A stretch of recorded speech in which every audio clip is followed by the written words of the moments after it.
अस्सलामुअलैकुम। आज मैं आपके साथ शेयर कर रही हूँ सुरमई फ़िश करी की रेसिपी, जिसे हम बनाएंगे बहुत ही टेस्टी और इसी तरीके से आप भी बनाइएगा। तो चलिए बनाते हैं सुरमई फ़िश करी।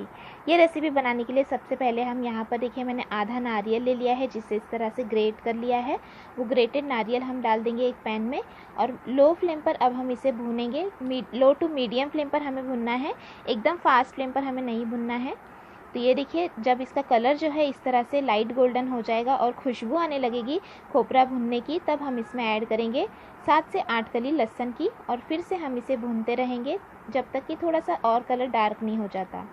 तो ये देखिए, थोड़ा खोपरे का कलर और डार्क हो गया है, तो इसमें हम ऐड करेंगे 1/4 टीस्पून हल्दी पाउडर, 1 टीस्पून कश्मीरी लाल मिर्च पाउडर, 1 टीस्पून धनिया जीरा पाउडर और मिक्स कर लेंगे।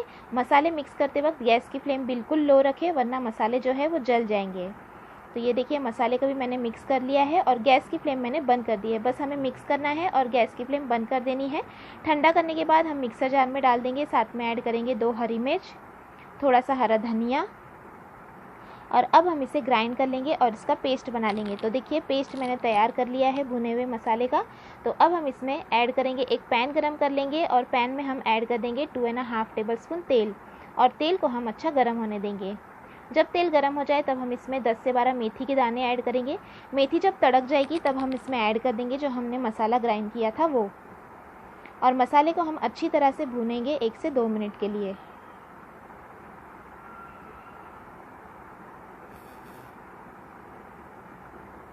तो ये देखिए, मसाले का ही बचा हुआ यहाँ पर मैंने थोड़ा पानी भी ऐड कर दिया है और मिक्स कर लेंगे और भूनेंगे। इसमें हमने नारियल का इस्तेमाल किया है, तो ये थोड़ा उड़ेगा, तो इस तरह से मैं ढककर इसे पकने दूंगी बिल्कुल लो फ्लेम पर 5 से 6 मिनट के लिए, ताकि तेल अच्छी तरह से रिलीज़ हो जाए और मसाला भी अच्छी तरह से भुन जाए। तो 5 से 6 मिनट तक मैंने बिल्कुल लो फ्लेम पर पकाने दिया था। देखिए, तेल कितनी अच्छी तरह से रिलीज़ हुआ है, मसाला भी हमारा अच्छी तरह से भुन गया है। तो ये हाई फ्लेम पर मैंने आधा मिनट तक और पका लिया है। अब हम इसमें ऐड करेंगे इमली का पानी। तो 6 से 7 टुकड़े मैंने लिए थे इमली के, जिसे भिगो कर रखा हुआ था और उसका पानी निकाल लिया, वो पानी ऐड कर दिया।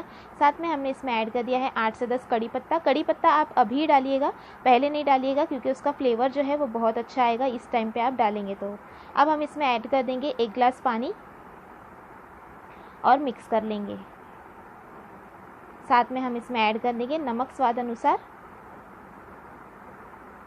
मिक्स करेंगे और उबाल आने देंगे। जब उबाल आ जाए तब हम इसमें ऐड कर देंगे सुरमई फ़िश को मैंने अच्छे से वॉश कर लिया है साफ़ करके। फ़िश हम इसमें डाल देंगे। जो सुरमई फ़िश का जो मुंह का हिस्सा होता है वो भी मैं इसमें ऐड कर रही हूँ साफ़ करके, क्योंकि उसका सालन में बहुत ही अच्छा टेस्ट आता है। तो ये हमने देखिए हल्के हाथों से मिक्स कर लेना है और ये हल्के हाथों से मैंने मिक्स कर लिया है और पकने दिया था 3 से 4 मिनट के लिए हाई फ्लेम पर, और 3 से 4 मिनट पकते हुए हो चुके हैं। तो अब हम गैस की फ्लेम बंद कर देंगे। फ़िश जो है वो जल्दी पक जाती है। तो ये हमारी फ़िश की करी बनकर तैयार है, जो बहुत ही टेस्टी बनती है। तो आप भी इसी तरीके से ये फ़िश करी को ज़रूर बनाएं और आप इसे सर्व करें चावल की रोटी के साथ, फ़िश फ्राई के साथ और या फिर प्लेन राइस के साथ। और रेसिपी अच्छी लगी तो लाइक और शेयर ज़रूर करना और चैनल को सब्सक्राइब भी ज़रूर कीजिएगा।